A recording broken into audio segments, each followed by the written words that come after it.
A full-time job used to buy you independence. Now, for millions of young people, it barely buys survival. Your parents could work a normal job, move out, pay rent, buy some cheap furniture, and slowly build a life. Today, a young person can work full-time, still live in their childhood bedroom, and somehow be told they are the problem. They are told to stop buying coffee. Stop ordering food. Stop wasting money. Stop complaining. But let's be honest.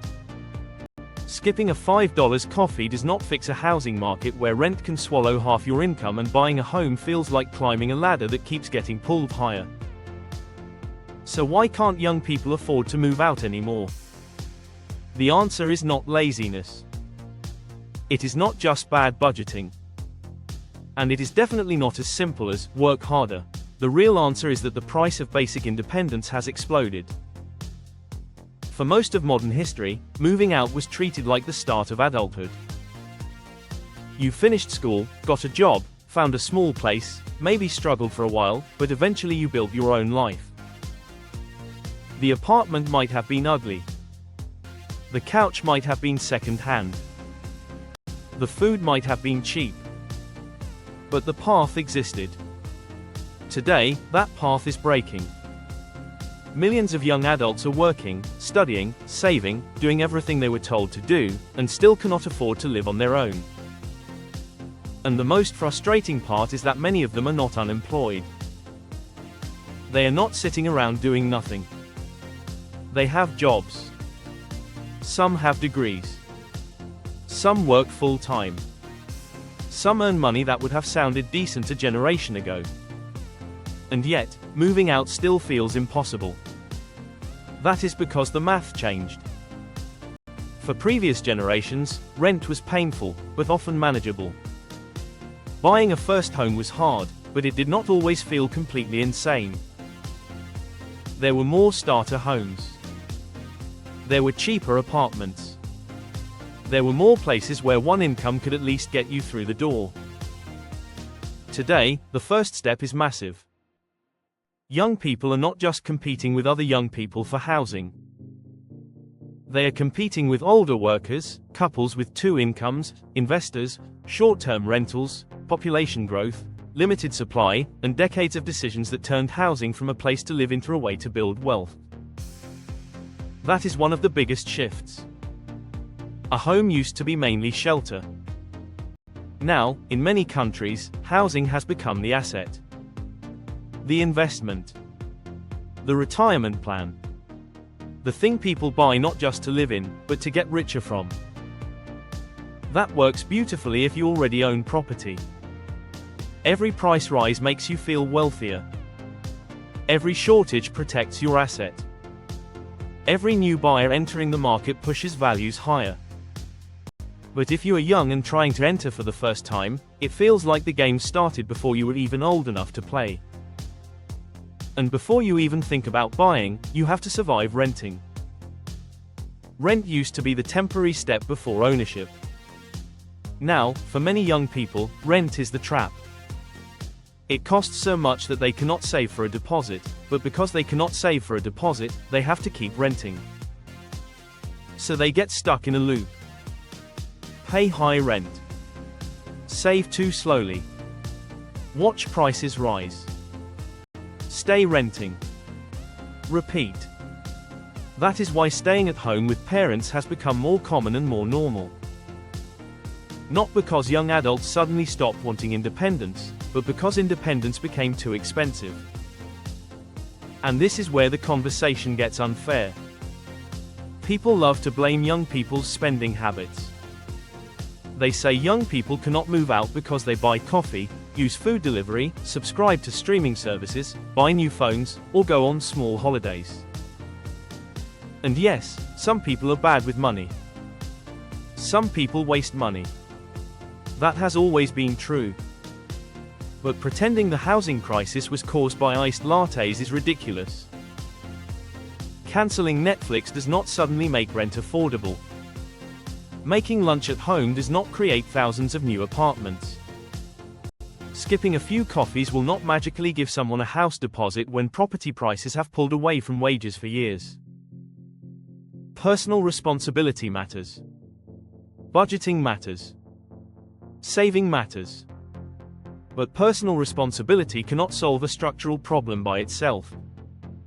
A young person can do everything right and still fall behind.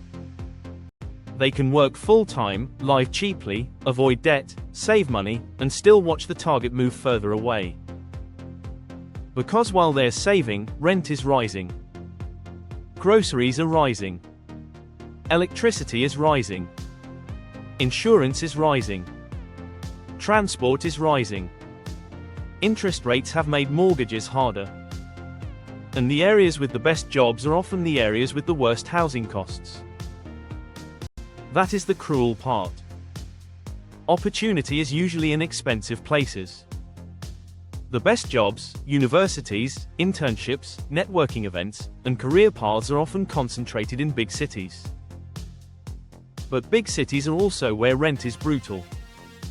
So young people are forced into a strange choice: move closer to opportunity and get crushed by housing costs, or move further away and lose hours of their life commuting.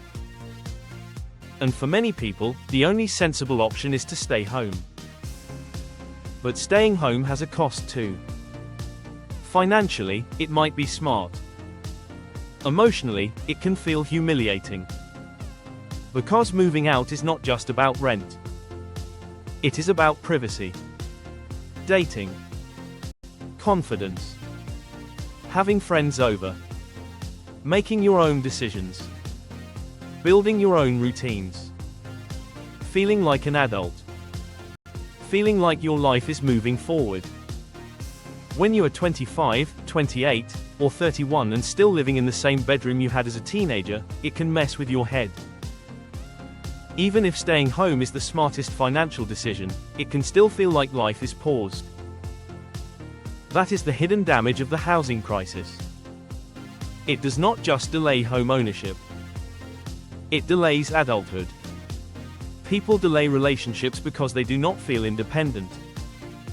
They delay having children because they cannot afford space. They delay moving cities because rent is too high. They delay career risks because they cannot handle financial instability.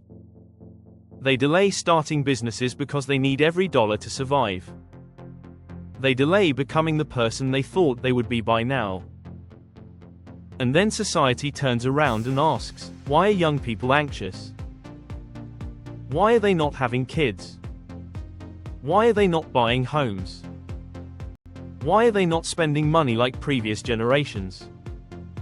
Because the foundation became too expensive. If shelter becomes unaffordable, everything else gets pushed back. This is why so many young people feel like they are running on a treadmill. They are working, but not advancing. Earning, but not building. Saving, but not catching up. Trying, but still being told they are not trying hard enough. And the worst part is that this did not happen by accident. Housing shortages are created by decisions. Cities restrict where housing can be built.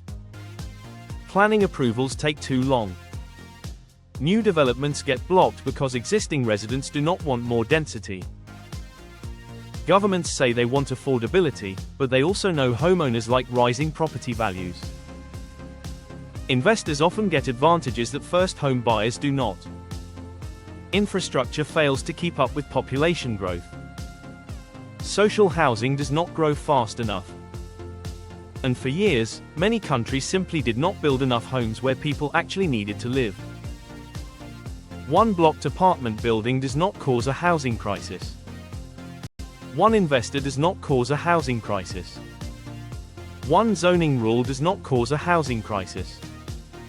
But thousands of small restrictions, incentives, delays, and political choices over decades can create a system where demand keeps rising and supply cannot keep up. And when supply cannot keep up, prices rise. That sounds like a boring economics sentence, but in real life it means a young adult living with their parents even though they work full-time. It means couples stuck in tiny apartments because another bedroom is unaffordable. It means people staying in bad relationships because they cannot afford rent alone. It means young families moving far away from grandparents, schools, and jobs. It means people feeling ashamed for something that is not entirely their fault. This is the part that older generations often miss. Young people are not asking for luxury. Most are not demanding mansions, brand new cars, or perfect lives. They are asking for a realistic path. A small apartment. A manageable rent. A chance to save. A future where working full-time actually leads somewhere. That used to be considered normal. Now it is treated like a dream. And yes, young people's expectations have changed too. Social media makes everyone compare their life to someone else's highlight reel. People see perfect apartments, holidays, outfits, restaurants, and lifestyles every day. That creates pressure. It makes normal struggle feel like personal failure. But social media did not create the housing crisis. It just made everyone watch each other suffer through it in high definition. The deeper issue is that independence has become more expensive at every level. The rent is higher. The deposit is bigger. The mortgage is harder. The bills are heavier. The job market is more competitive. The cost of studying is higher in many places. Entry-level jobs often demand experience. And the safety net that once helped people take risks feels thinner. So when people say, just move out like we did, they are ignoring one thing: the game is not the same game anymore. This does not mean every young person is doomed. It does not mean nobody can move out. People still do it. Some earn high incomes. Some move to cheaper areas. Some share with friends. Some get help from family. Some make huge sacrifices and manage to make it work. But that is the point.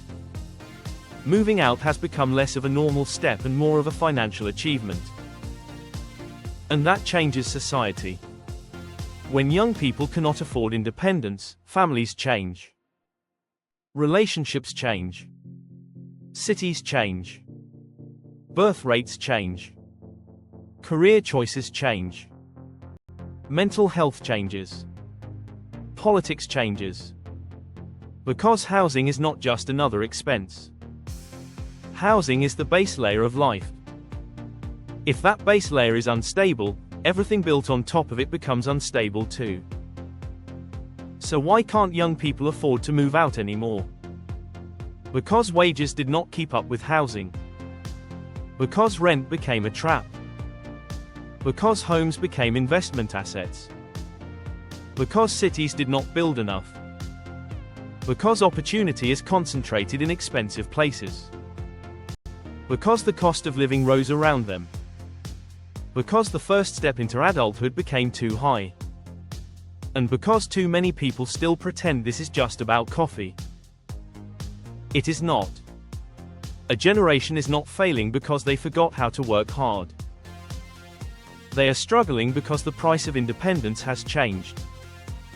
The real question is not, why don't young people move out? The real question is, what happens to a society when working full-time is no longer enough to start your own life? Because when young people cannot afford to leave home, it does not just say something about them. It says something about the system they are trying to grow up in.